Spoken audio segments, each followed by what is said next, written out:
Here's something I wish I would have learned back in my 20s. So, turned 30 this year, and I would have saved so much freaking time in business, relationships, and my health if I would have learned this back then.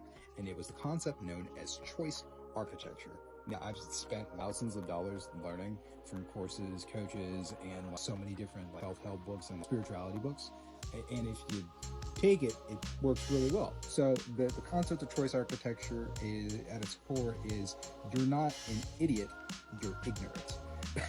And what that means is if you're struggling in a particular area of your life, whether it's like health, wealth, relationships, like trying to have that perfect ideal relationship that you want, you're trying to have the loveliest body, like a banging body, or you're trying to scale up a business and make your first $100,000, whatever area that is, if you're struggling in this area, it's not because you're an idiot, it's because you're ignorant. You do not have in your mind the choice architecture or the framework or model that produces that specific result, which is very, very liberating, because it's not like, oh, there's something wrong with me. No, there's nothing wrong with you. You just need to go out and find that framework, which is ultimately what everybody already inherently knows. Like, you know this, even though this might seem like a new concept. No, you already know this. This is the reason why people buy books.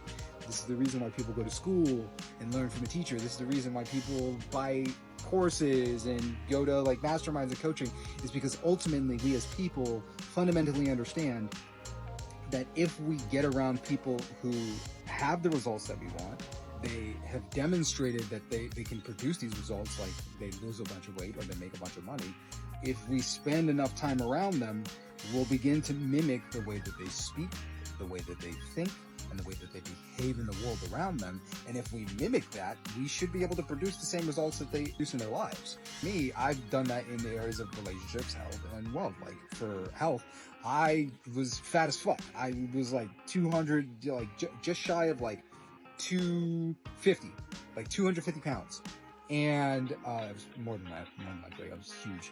And over the past couple of months, since the end of last year, I lost 60 pounds. I'm down to I'm down to under 200. I'm 190 something. I'm somewhere in that range. It was 192, 194. And the reason for that was because my choice architecture previously for working out was just what I had consumed, what I had known, what I had learned. I was learning from strength coaches and Mark Ripito, who's great, by the way, if you're an athlete. This is why it's very important to make sure that wherever you're getting your information is from somebody who has the specific result that you want. So I was consuming content from somebody who was a strength coach specifically for athletes, which is great for athletes to make people stronger. I didn't give a fuck about being stronger. I just wanted to look better.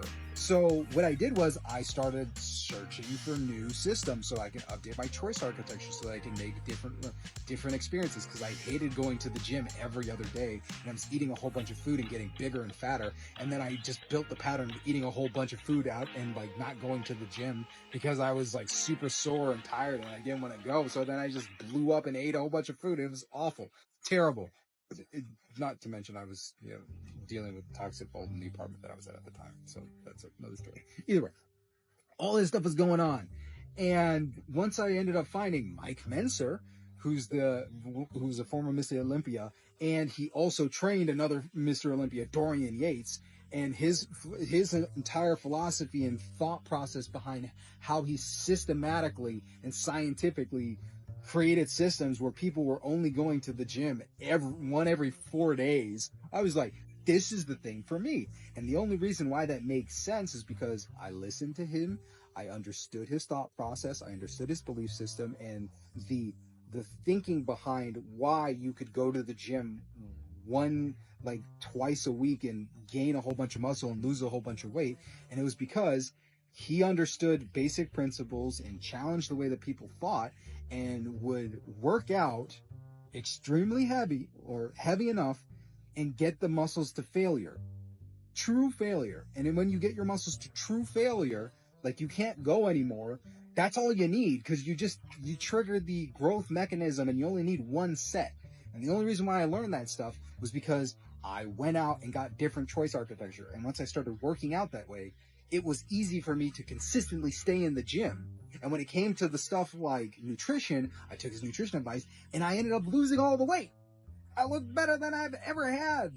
And that's because I went out and I searched for a different choice architecture. So when I went to the gym, my decisions of what I did in the gym or when I went to the gym were different because I downloaded the way that somebody who had the results that I wanted did that kind of stuff. And ultimately, that's what everybody's doing. That's the reason why you're on TikTok. That's the reason why you're watching these kinds of videos, because you ultimately want this in a specific area of your life. This may be for relationships. You may be watching witchy TikTok videos where you're learning how to attract your SP.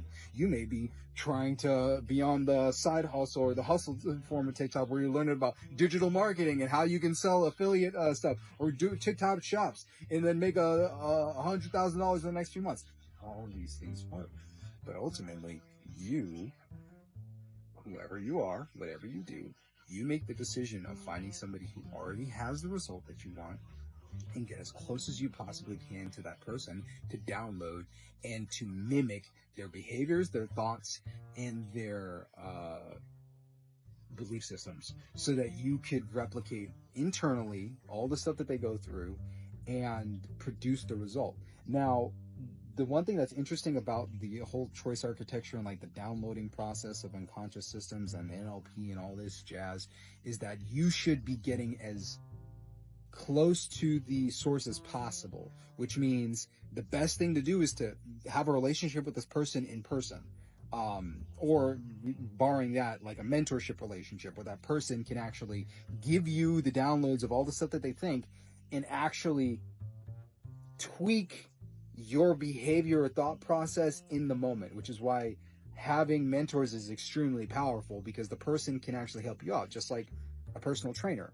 A personal trainer who has the body that you want will be able to tell you how to shift, like how your form is doing in the moment so that you do things properly, because there are a lot of times where we think we're doing something in a certain way when it's not the case, which is why it's very beneficial to have somebody who actually is able to like be like, oh, yo, no, like shift yourself like this.